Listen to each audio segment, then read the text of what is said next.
Every time I turn the engine on in this car, it just assumes that I'm freezing and heating goes on full blast. Very annoying that is. So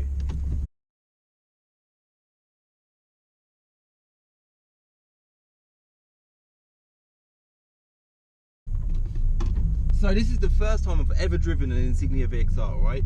And I drove it and I was so disappointed. I thought, my God, this car is just terrible, it's so bad. So I chose not to do a video on it. I thought, I'm not going to do a video on that car because I like to be positive and enthusiastic about everything, and this car, I'm just struggling to do that.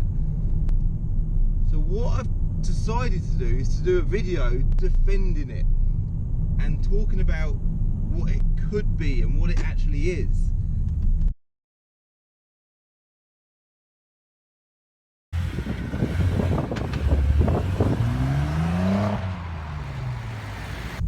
So a few days ago, my brother rings me up from our other shop and he says to me, Calvin, I've got an Insignia VXR here, just had it come in, I think you're going to like it. So you can imagine the excitement. I thought, I'm going straight over there, jumping in it, I want to take this thing for a drive. Especially as recently we've been doing videos on like sports and performance cars and just that kind of thing. It fitted the picture perfectly. So the reason why I was so excited about driving this car is the way it looks. It just looks so nice. It's got these bumper vents and scoops here and there. The wheels are lovely. This one's got the upgraded wheels. The interior is so nice. It's got sat nav. It's got these VXR bits everywhere, the steering wheel and the gear knob, and on the door sills. So it's got that overall sporty feel. And these bucket seats, they're so cool. I love the look of them seats. The downfall is the power delivery. So it's 320 brake horsepower, 0 to 60 in 6.2 seconds, which isn't very good, to be honest. You expect a lot more than that. And now I'm a massive VXR fan. I've driven pretty much all of them and they're all amazing. This car, I expected it to be the best one out of the lot because it's the one with the biggest engine. It's a 2.8 turbocharged V6. That's a good engine. Like I said, it's 320 brake horsepower. It's gonna perform well in theory. It feels like it's got a limited slip diff as well. Tick, tick, tick, it's ticking all these boxes.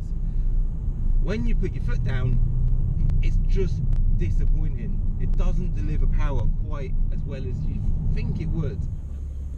So let's go back to when my brother first called me. He rang me and said, Calvin, I've got an Insignia VXR here. Why was I excited? I was excited for a lot of reasons. One, the way it looks. Two, the amount of power that engine produces. Three, it's a VXR.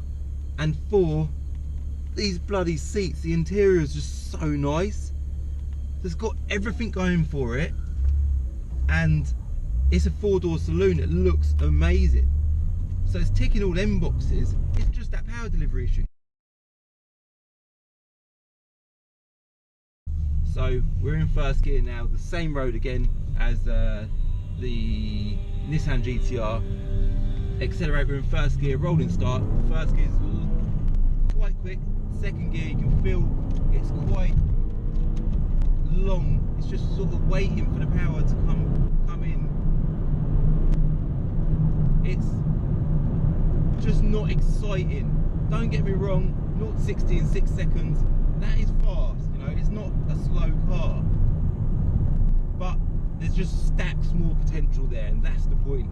That's what we want. We want to achieve the best we can achieve. And Vauxhall, I'm disappointed with you, Vauxhall, because you shouldn't let cars go off the production line so badly detuned. It's disappointing.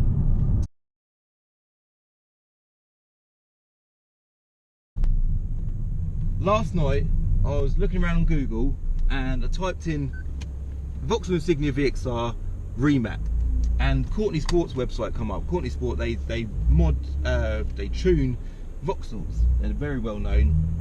And for £599 on their website, and I'm not doing this to advertise them because I don't know who they are personally. I know of them, but I don't know who they are. £599, they do a remap, okay? And that gives the peak power 20 brake horsepower. Now I know what you're thinking, that's disappointing. 20 brake horsepower, that's nothing to rave about.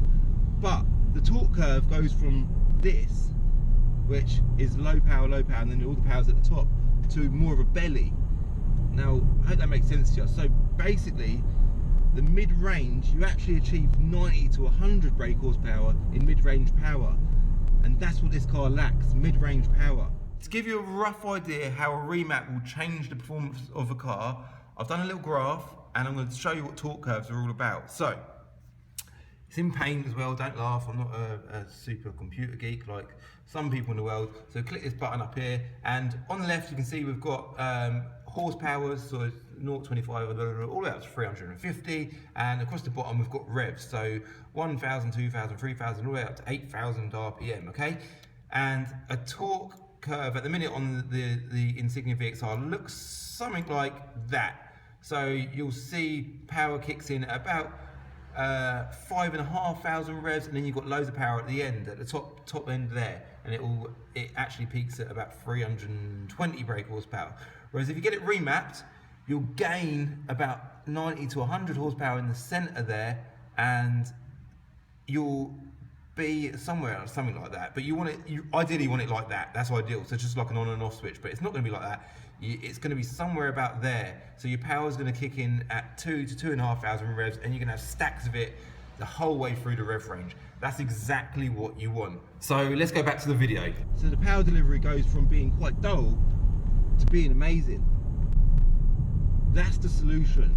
Now, I haven't driven a remapped Insignia VXR, but I can imagine that would perfect this car. You can get one of these Insignia VXRs for about £10,000. You've then got a 4-door saloon. It's modern, it's sporty, it looks amazing. It's got over 300 brake horsepower, and it delivers the power beautifully. So, to summarise, if you're considering getting an Insignia VXR, don't rule it out because of all the reviews online, because they'll probably tell you the same as what I just told you. Look at the solution. The solution is spend £600, and I'm sure you probably get it done cheaper elsewhere. But Courtney Sport, like I say, they're known for tuning Vauxhalls. Spend £600 and get it remapped, because I think this car would be absolutely amazing with a remap. That's it. I'll pull over now because I need petrol again, and I'll show you what it looks like on the outside. I'll show you exactly why I love the look of this car, and that's it, we're done.